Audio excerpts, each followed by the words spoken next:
Good morning. I'm Dilip Thakore, editor of EducationWorld. Good morning, I'm Summiya Yasmeen, managing editor.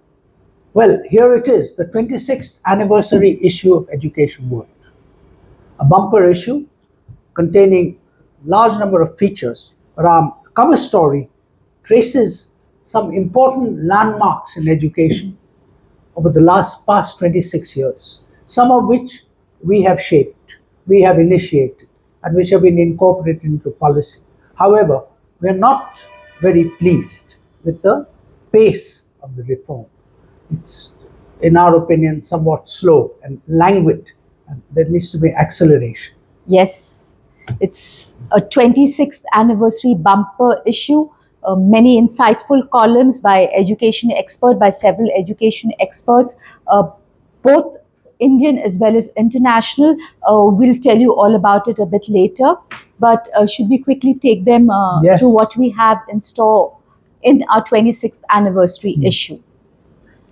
This issue also contains a special insert by Mayo College Ajmer, They're celebrating their 150 years the of well-known founding. blue chip Yes. Ivy League school, ranked an Ivy League school by Education World in our latest rankings, and who have inserted their own written feature, which is Which is extends quite over interesting. several Yeah. pages. Yes, yeah. yes. And very interesting. Yeah.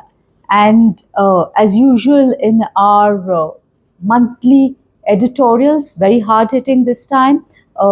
Education World's anniversary founding month coincidentally also is November 14th, Children's Day. So we've written a editorial Lamenting, lamenting the unfortunately. fate of India's children, especially in health and education. Yes, we feel that they've been shortchanged, Yes. and we have expressed our opinion on that. Yes. And a second one also is a lament on why India's universities, research labs, etc., have not come up with any game-changing invention. Inventions in products, services, or disruptive technologies. How come 52,000 colleges and 1,300 universities with 45 million students have not produced any earth-shattering invention, product, service, or disruptive technology? Yes. It requires deep thinking. Yes. In our education news section, This time we've got a wide coverage. Yes. 6 or 7 of them. Absolutely, and they're all interesting. Talk about education, what's happening in the education sector in several states. From Delhi, we have an education news on the CBSE's plan to introduce AI from class 3. Yeah, we wonder whether it's not premature. Then also Delhi has been experiencing, schools in Delhi have been experiencing a series of bomb hoax threats, which causes widespread disruption. Yes. So we've written about that and the impact of this. How it disrupts hoaxes, school yes. schedules, etc. And in Maharashtra, we have a interesting education news on how the state government has issued a directive asking all government schools, which earlier operated separate girls and boys campuses, to merge them now and become co-ed institutions. While this is progressive, what we say is perhaps there should have been wider debate and discussion. Yes, yes. From West Bengal, a very interesting education news, actually an assault on the autonomy of the Indian Statistical Institute, a very famous, world-renowned, path-breaking institution in India. The BJP government has prepared a new Indian statistical bill, which it wants to pass, and how ISI faculty and students are opposing it. Yes, they feel they haven't consulted sufficiently again. Indeed. And in Tamil Nadu, there's a news about how RT admissions, RT quota admissions, and there's an entire confusion about the state government wanting private schools to reclassify some students admitted as RT quota students, etc. So it's you have to read to understand exactly what how the the confusion government, is. how the government, in fact, specializes in causing confusion.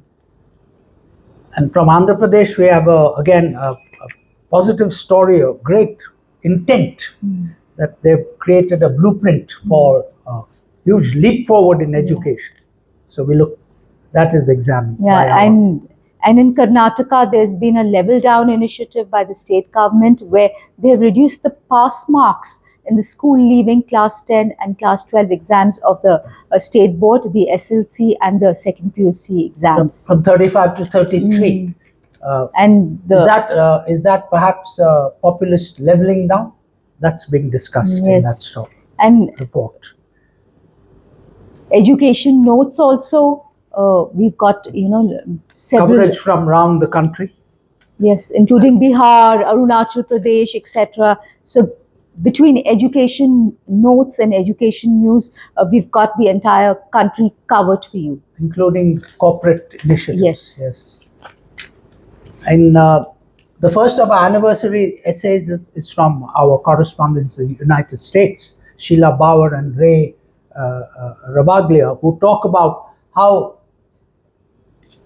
colleges and university in America are not only require good flowing good essays, but they also require linguistic proficiency. And how important English speaking skills are becoming in academia and in industry. So students applying to study abroad don't need to just have written English fluency, they need to also have conversational fluency. Yes, indeed. Overdue. In fact, the art of conversation is dying all over the country, including here. Young achiever, a remarkable story of Divyanshi Bhaumik, who won youth table tennis championship in China, where which is China is supposed to be the best, the home of table tennis. Yes. Yeah, and our second essay is also, I think, very important. Again, Dilip, from the United States. From the United States, Mr. Dr. Joshua Barnett has written. He heads an institution called the National Institute for Excellence in Teaching, and he's talking about a very good system they have developed called the Teacher and Student Advancement Program for developing teacher effectiveness. Yes. And that's in fact a big lacune of Indian education, that most of our teachers are ill-trained and ill-prepared to deliver excellent classroom education. Yes, I think Joshua emphasizes that teacher effectiveness is very important for good learning outcomes. Now we move to our cover story, Landmark Education Reforms, Languid Progress. So what we've done is, I think this is a very important story to be read by all stakeholders, especially educators, teachers, etc., because it talks about the education reforms that have been initiated over the past 26 years. Yeah, why don't you read out these are landmark reforms, Dilip, and what we have documented these reforms now. Say, for example, the 86th Constitution Amendment that inserted a new article, Article 21A, making education a fundamental right. That was a landmark reform which came after decades of advocacy. And then we decoded and say, how has this landmark reform been implemented? Unfortunately, not very well. And what are the outcomes of these reforms? 86th Constitution Amendment, which increased reservations for, which introduced Article 21A, making education a fundamental right. Yeah, that's the one we spoke about just now. Okay. And the 93rd Constitution Amendment was the one that introduced reservations in higher education institutions. For an additional quantities of and classifications of children. Yes. And so it expanded reservations beyond the 22% to 49.5%. Yes. So and this, of course, had not everyone liked it, and there's a story also on the nationwide OBC reservation protests. Yeah. And what's the status today? Yeah. Then Right to Education Act, which Summiya referred to just Yeah. now, which made education compulsory for all children between 6 and 14. Yes.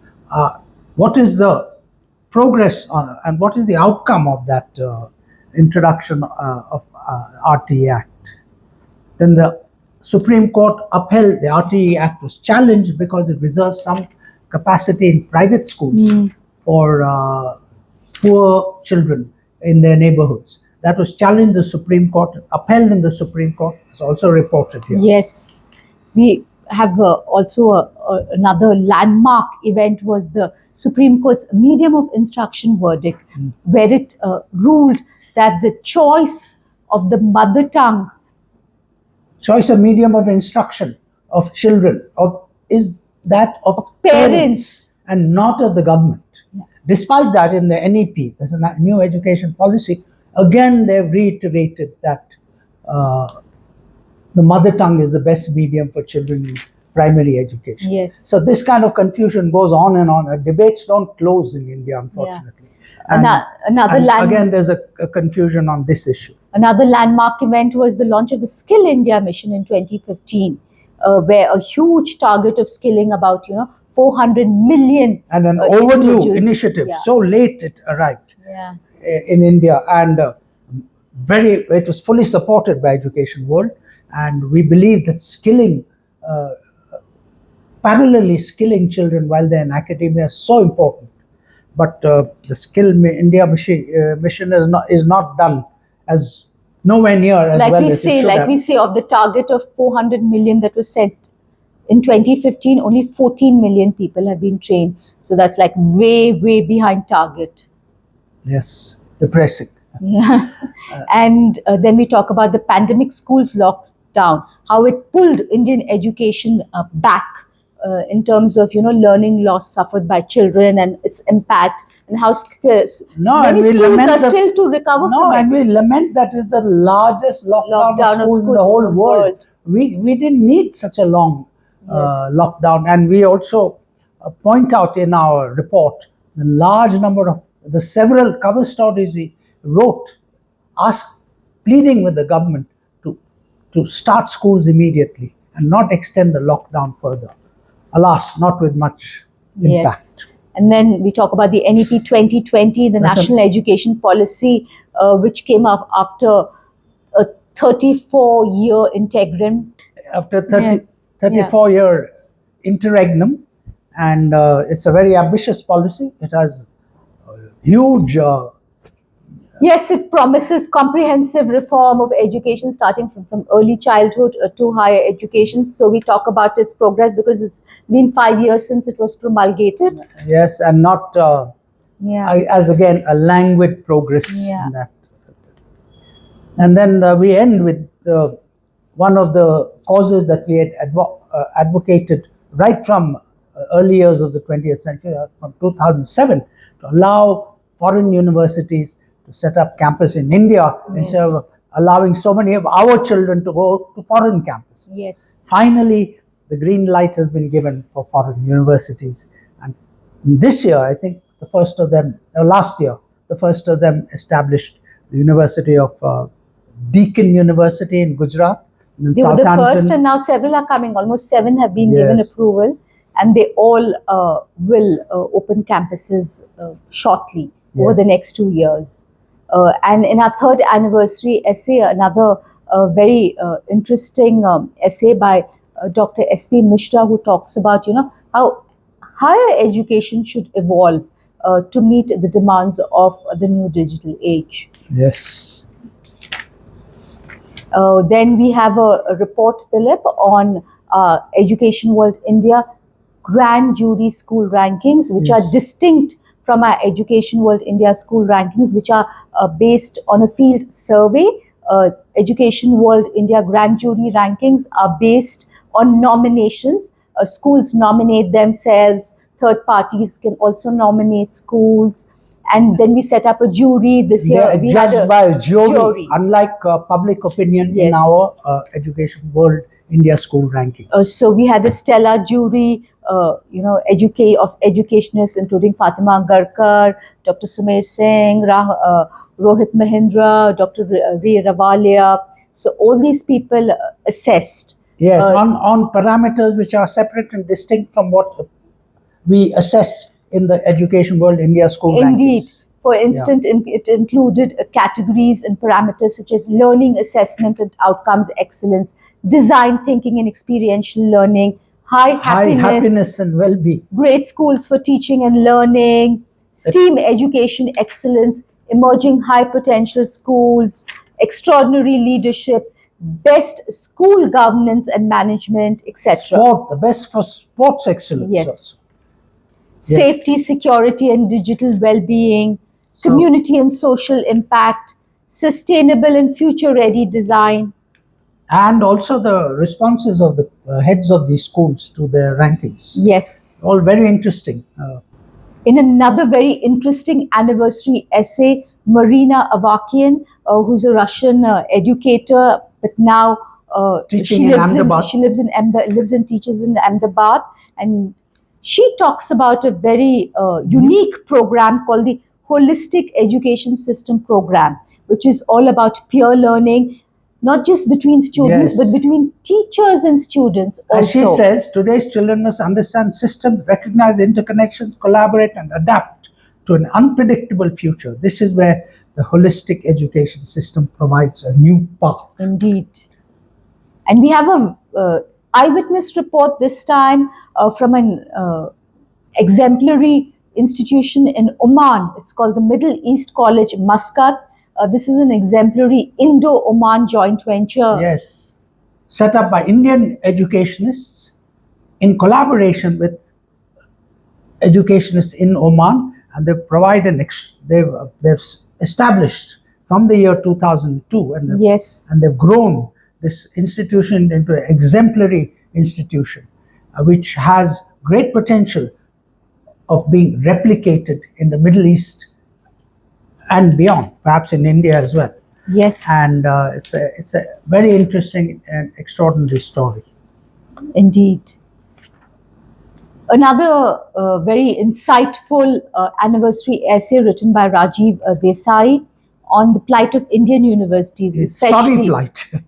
The sorry plight of Indian universities. Rajiv says the purpose of Indian universities has devolved into being able to deliver poorly educated men and women into the workforce. Such frustrated young people easily fall prey to demagogues. Yes.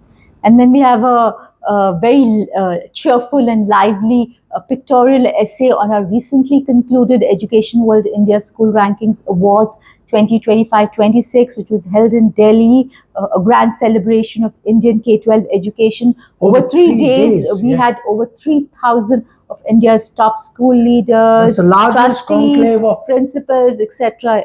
The largest conclave of school leaders in Indian history, perhaps. Yes. So this is only a partial essay. Yes. Right? So if you want to see the full photo essay, you need to go online.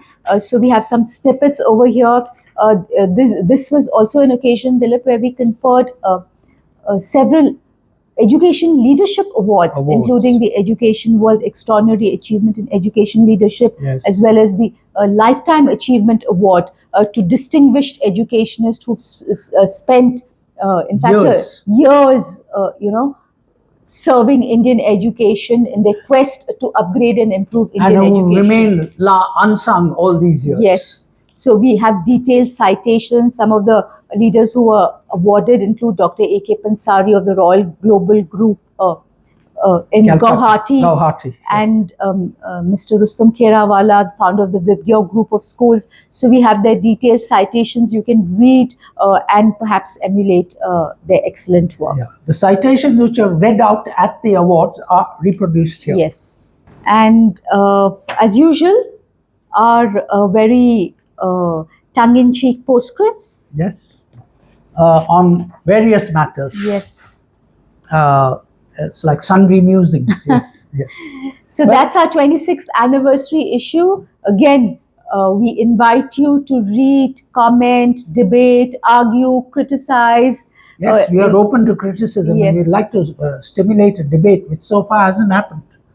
So we would like to get some feedback and criticism. We are welcome criticism. Yes, and before we go, as usual, in Parents World, again, a very timely and relevant story. We talk about how parents Yes. of Generation Alpha need to balance traditional and liberal parenting. Swinging too much each Either way. side, either way, is not good for your child. So that's a very interesting story. We recommend you read. Thank you. Thank you.